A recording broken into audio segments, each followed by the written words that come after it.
Hi all! Everything in my video is pulled from the public domain, and I am using them under the Fair Use, Fair Dealings guidelines. Everything I say is my own opinion. You should look into this information for yourselves, but I'm pretty sure I'm right. Good morning, everybody. All right, we're starting off with this photo, which is from a Twitter handle called Space Porn. And what it is a picture of the sun being taken down for maintenance by NASA. I love it. So after this video today, guess what? Guess what, you guys? I'm taking a day off. So ladies and gentlemen, there will not be a video on Saturday morning. Do not look for a video on Saturday morning because there will not be one. Because I'm taking a day off, my first day off in quite some time, I might add. Sorry, I need a break. So today's video is just a mishmash of different things. And there's one story that has nothing to do with the royal family, and I probably shouldn't cover it, but I'm going to cover it anyway because it's all in the news.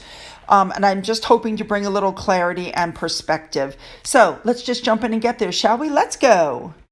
Okay, we're going to start off with this quote that one of my neighbors, I guess she's having an issue, put up on her Facebook, and I completely agree with this. When a toxic person can no longer control you, they try to control how others see you. And this misinformation will seem unfair, but stay above it, trusting that other people will see the truth just like you did. And that is so true. I also believe, however, when toxic people can no longer control the narrative, they also lash out. Same thing, control how others try to see you. They slam other people. They say lies. Who do we know that does that? Yes, we know. So just remember, guys, classy, not trashy, stay above it and see the truth. All right. Now, one other picture, because I know you guys like the space pictures. This is the first picture sent back from Mars. How cool is that? There it is. All right, next up, oh my goodness. You know, it kind of bothers me that this is the kind of story that the media is looking to put out. You know, Meghan owns 125,000 pounds of Diana's jewelry, but nowhere near as much as Kate. Well, my goodness. She's been married for how many years? Kate's been married for how many years? Kate's a working royal. Kate gets access to things Diana does. I mean, come on, people. Really? Seriously? That's the best you got? Ugh. And ones like this, Harry and Meghan won't last long. They risk their moment of reckoning. Okay, yes, actually, this is true. The only thing that made them marketable was their ties to the royal family, and that's about gone. Not to mention, we've all been listening now for 2 years to them whine about their lot in life. Two of the most privileged people in the world who live in mansions and drive around in private jets while telling everybody else about climate change. You know, blah, blah, blah, blah, blah, blah, blah. We all know they're victims. They're put upon. It's terrible. They have horrible lives. We've all heard it. We've seen it. All right, moving on. All right, ladies and gentlemen, this article came out saying that Meghan Markle is being blamed for spreading the lies about Prince William's affair. You know how I feel about her, but let's be fair. No, she didn't. I've already shown you who did. She did not do that. That was done by this gentleman that you see on the screen in front of you. His name is Giles Coren, I believe is how you say it. He already admitted he was the one who started the rumors. He's a piece of crap. And he's the piece of crap that I previously told you guys was recently let go from the BBC because he was making light and celebrating the death of another journalist because that journalist talked about his unethical ways. Yeah, guy's a piece of crap. All right, moving along. So this was sent to me by one of my followers who did not say I could use their name. So listen, you guys, if you send me something and you don't say that I can use your names, then I'm just going to assume that you don't want me to. Anyway, it's a really heartwarming story. Apparently, this family came in by train to watch the Commonwealth Games. If I understand the story correctly, the little boy was standing in the train corridor while the dad was using the bathroom, and the father came out and sees his son talking to somebody, and he turns around, and it's Catherine. She's just chatting up the kid.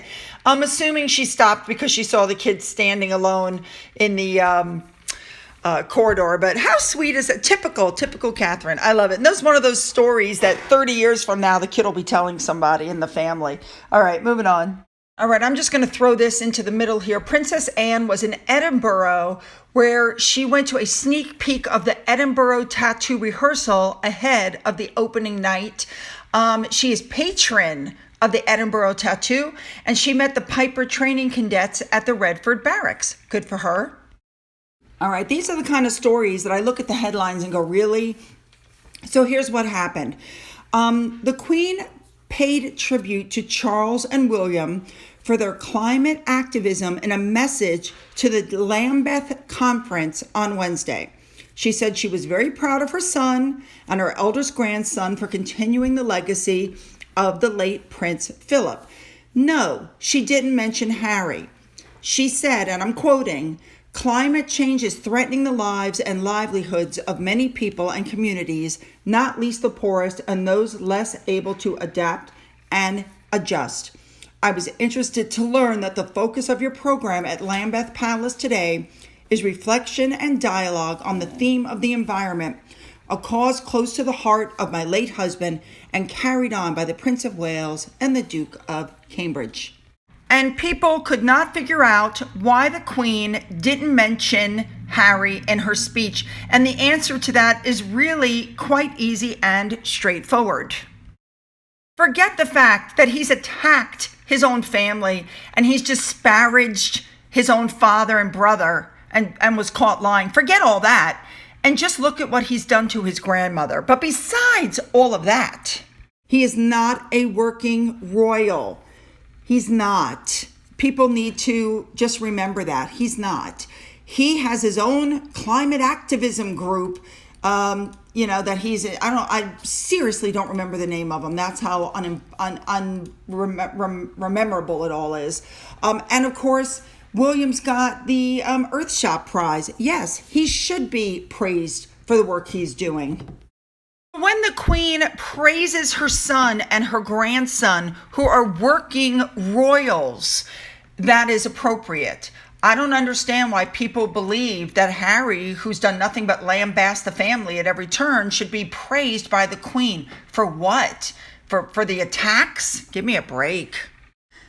Okay, Cleo put this on Twitter and it just caught my attention because it was so spot on. Name one royal or celebrity who's never had bad press. Show one picture of Meghan being chased by the paparazzi. Those who were racial were fired or had to give a public apology. So instead of focusing on the 95% of goodwill she received, she focused on the 5% of bad. And she had already won, but was too stupid to see it. I completely agree. And I agree with this picture that accompanied that statement. Harry let Meghan, well, I don't think he lets her do anything. She stood on South African soil complaining, "Am I okay?" while violence against women and children was rife, including crime and poverty. Then they went on their live fest on Oprah, knowing that the grandfather was dying, knowing how many people had died due to COVID, knowing businesses were closed, jobs were lost, and they're crying and lying over titles.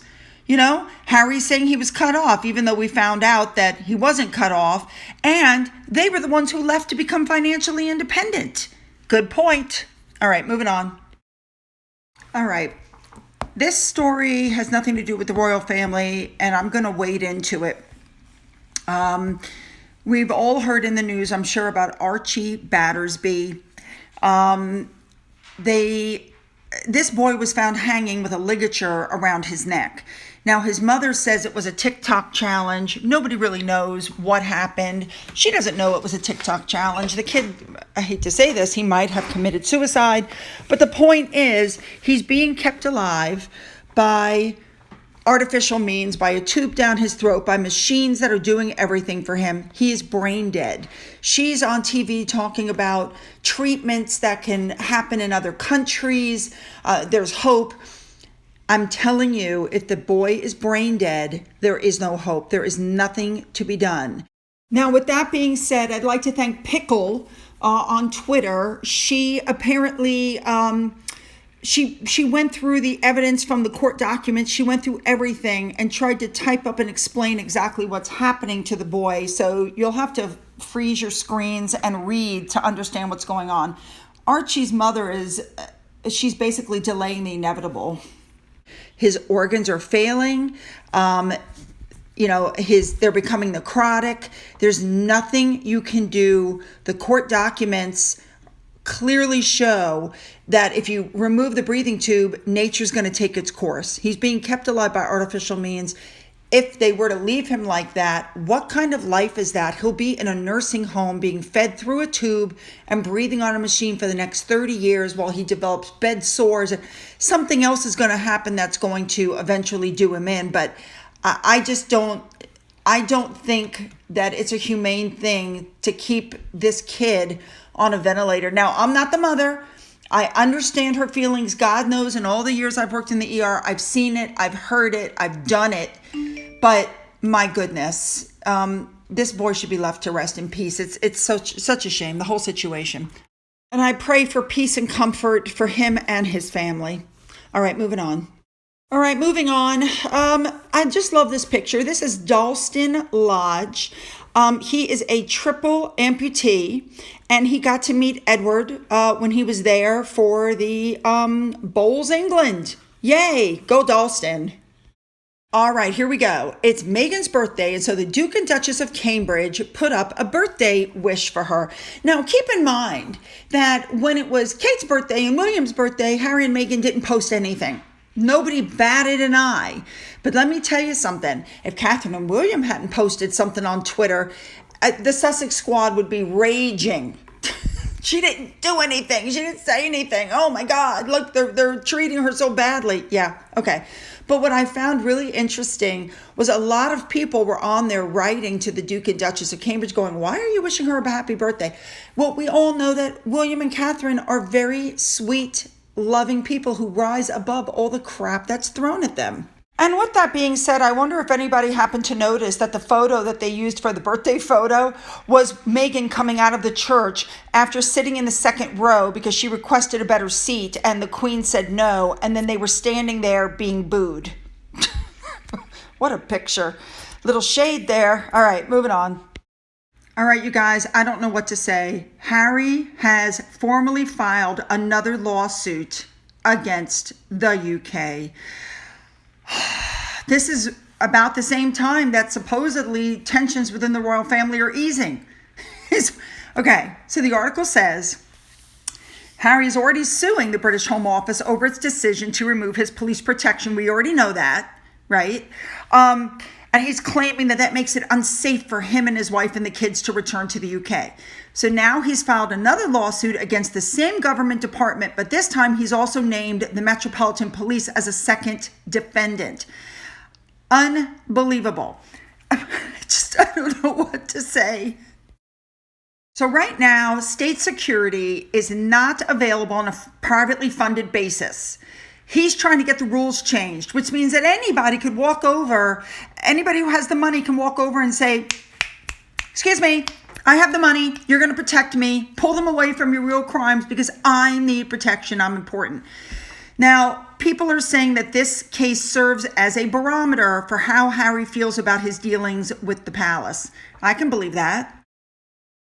You know, the article is saying there was a measure of rapprochement, that at the Jubilee, Harry kind of winded it down a bit. But the fact that he has now filed for a second judicial review over this police protection shows the way the Sussexes feel. That's just the way it is. The first judicial review in July revealed that Harry initially, or he was not initially told that members of the royal household were involved in the committee that took the decision. And they've already said, the judges already said, that matters not. And that probably is why he's filing again. Unbelievable. It also came out, Harry is claiming that he and Meghan had to confine their activities to events where they were only offered police bodyguards. Therefore, it was only trooping the color in Paul's Cathedral, which makes no sense. If he had gone to the luncheon that he had been involved in, there was police protection there. He would have been as protected as Charles and everybody else because that's how much was there.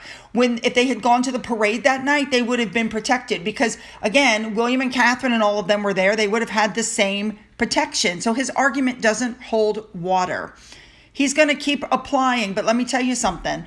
You guys don't worry about the money that's being spent by the government for this because the government has said that if he loses, and he probably will, they're going to sue him for the money back. So don't fret. All right, let's move on. It's being reported that, now that if you look at this article, this is from 2021, Charles will not let Archie be a prince.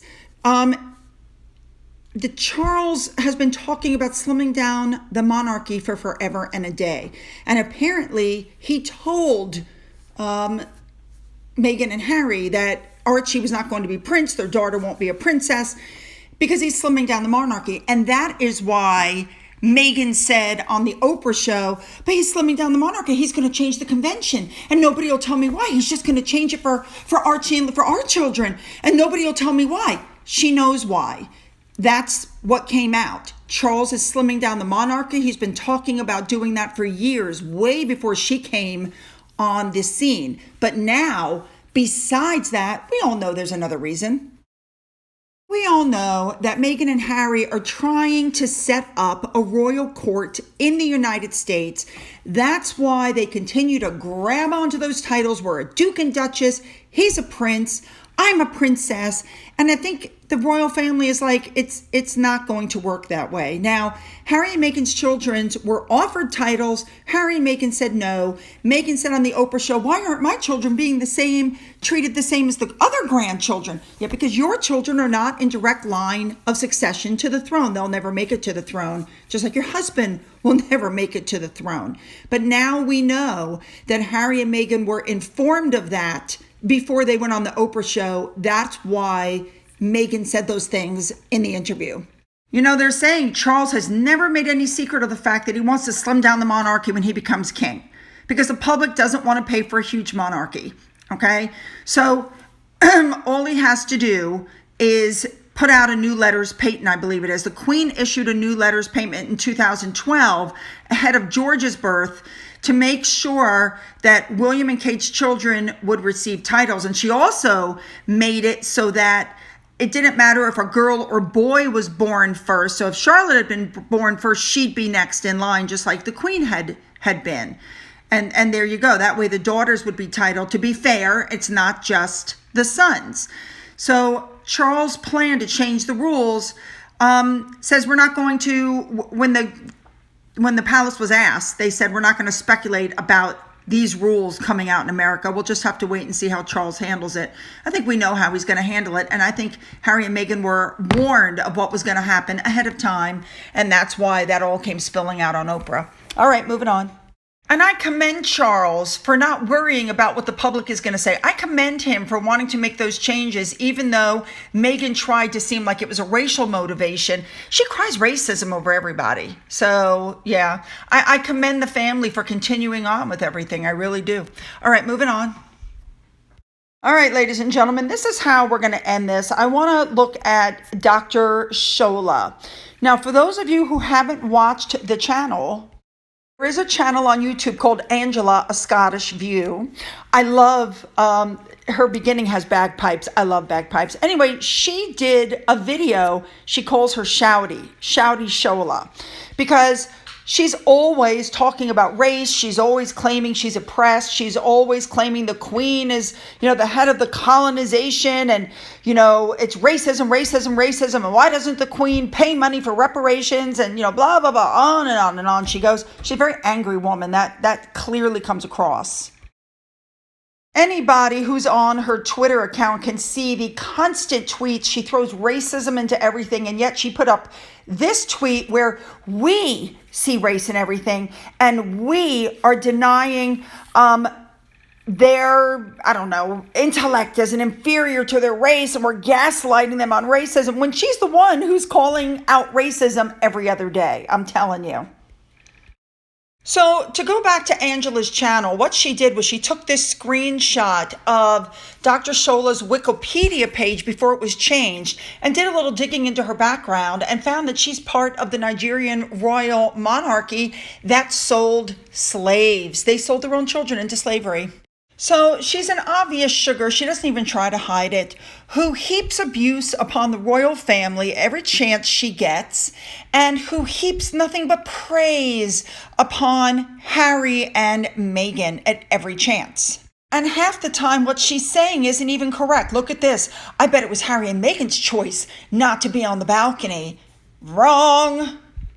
She's another person whose cries of racism have watered down the term, seeing racism where there is none. And as a result, when actual racism occurs, people really aren't paying that much attention anymore because it's so watered down. Now, according to this Twitter user, Neil Sean tweeted that Dr. Shola was removed from Channel 5. Allegedly, I don't know if that's true or not. And you have to wonder if one day she's going to go too far and somebody's going to sue her for what she put out on Twitter. Interesting. If she hates the UK so much, I just don't understand why she stays there. I don't get it. Now, talking about Neil Sean, there was a tweet, as you can see, it was removed, so I don't know what it said because it's whoever wrote it either limited the vision or, removed it. We don't know which one. Anyway, you can see what Neil Sean wrote. Dear Shola, I still need the £100 or £100 appearance, and in return, ramp up the race hate. Seriously, love. Ditch the earrings. Way too distracting for TV. Okay, I don't know what earrings she was wearing. And with that, Ian Peddle wrote, it's really sad that there are such negative, hate-filled individuals that this woman views every single action and interaction through the spectrum of race. That's what I was trying to get my point I was trying to get across to you. That's exactly correct.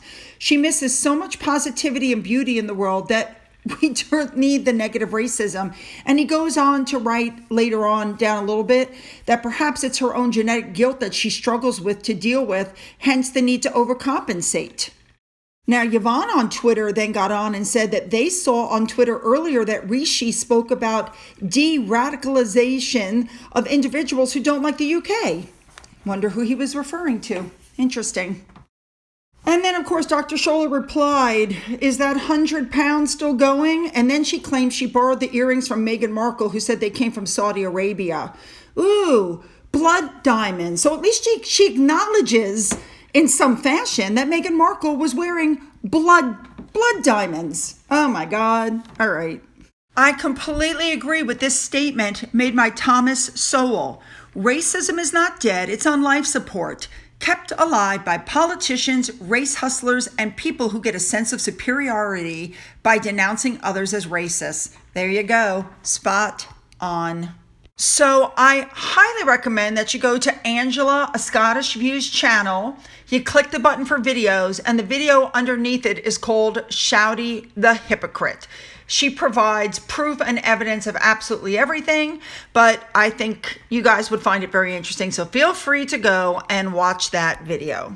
All right, just a reminder, one more time, there will be no video tomorrow.